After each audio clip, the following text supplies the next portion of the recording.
Welcome back to the channel. My name is Dr. Tamitha Davis. I want to talk to you guys today about women's aging as a part of our hormones starting to decline.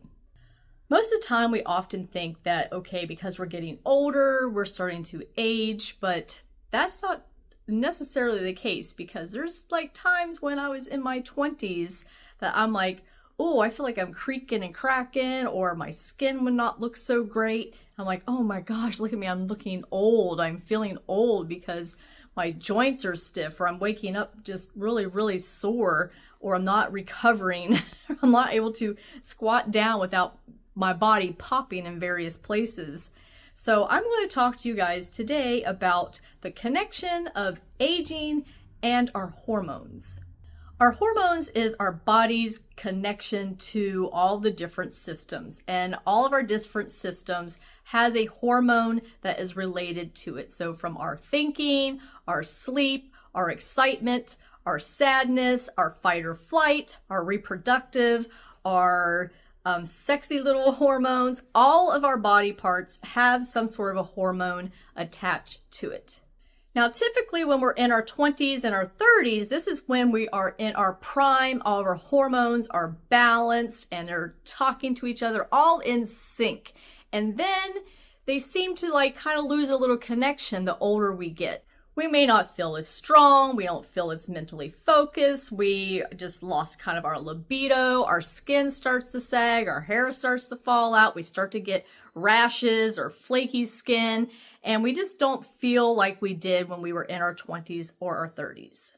Now, as we actually move into our 40s, it is normal for our hormones to take a shift.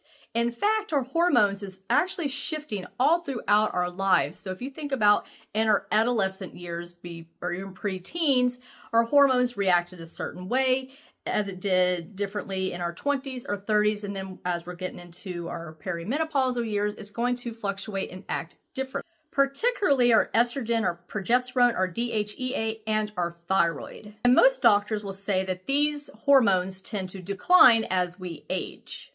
But I'm here to tell you that they don't start to decline because we're aging. They're declining because our body is not in optimal conditions for it to be able to produce properly. And we're starting to see more and more women, especially, starting to have these age-related hormonal declines starting to happen earlier in life. And all this hormonal decline comes back to one problem. And that problem is not aging. That problem actually is called stress. I've talked several times in my other videos about the 3 stressors in life. There is our physical stress, mental emotional stress, and chemical stress. And no matter which 3 combinations of stress you have, our bodies react the same way. When our bodies are under a consistent stressful situation, our hormones, our vitamins, our minerals, our stomach, our gut, everything takes a hit. Our body starts to release what is called cortisol, which is our stress hormone. So any of those 3 stressors is going to release the cortisol hormone. And over time, high cortisol is going to affect all of our other hormones. Typically, as we age, we get into our 40s and 50s, our adrenal glands and our fat cells take over for producing our female hormones. Unfortunately, all these 3 stressors is stressing out our adrenal glands, and it's not able to produce the hormones that we need to keep us going after our reproductive years. When I was a kid, my mom went through a very stressful time in her life when my brother got very sick and had almost died. And literally, in the short period of time that my brother was hospitalized, my mom got gray hair, she started to show age in her face, she was not sleeping, and she literally looked like she aged 2 decades in a matter of a couple of weeks. And maybe you know somebody in your life that has gone through a lot of stress, a stressful job, a stressful relationship, health situations that really started to age them. Not only do they show the physical signs of aging by saggy skin or wrinkles, but they also show signs of aging because their body is not functioning like it should. They will start to have digestive issues, maybe a fatty liver, they're always in fight or flight mode, they'll start to have panic disorders or depression. So what can we do to help eliminate some of these 3 stressors in our lives and get our bodies back into balance so that our hormones can do what our body is designed for them to do. Well, first you want to pack up all of your stuff and move into a secluded place way out in the middle of nowhere. I'm kidding. I know I actually would love to do that. But realistically, we need to take a look at what are the things that are causing stress in our lives.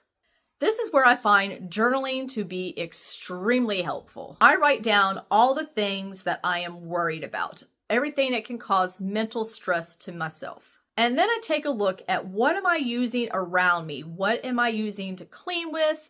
My hair care, skin care, deodorant, air freshener, everything that I use in my household that I can be exposed to. I start to read food labels. What are they putting in the food that I am consuming? And just jot all that stuff down, and you will be amazed at the amount of stress that you're putting your body under. For the chemical parts of it, you want to eliminate as much as you possibly can, starting to use more natural skincare products, more natural cleaning products. We need to take a look at also our food. We're not going to be able to detoxify. Our liver will become overburdened with it. Our gut will start to get inflamed.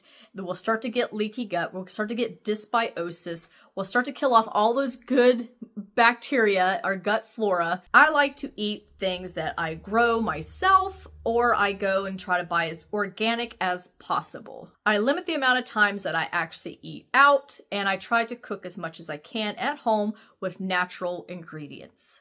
Now, the mental emotional stress was a little bit harder for me, and it probably will be a little bit harder for most people. Some of the things I like to do for me time is take a bath in the evening time, maybe put on some peaceful, relaxing music. I downloaded the Calm app. I do a lot of little meditation sessions on there. I also like to go out to the garden. I go outside, go for walks, get some sunshine, put my feet barefoot on the grass.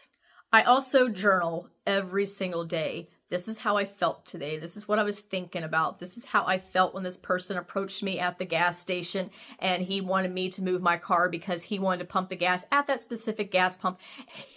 I'm going to a tangent. Remember, people don't bring you joy. You have to go look for it yourself. I like to take some adaptogenic herbs to help balance out my mood. Ashwagandha, rhodiola, and tulsi or lemon balm helps to calm me down. I drink several different tea blends throughout the day. These herbs help you to adapt to stress and also lower your cortisol.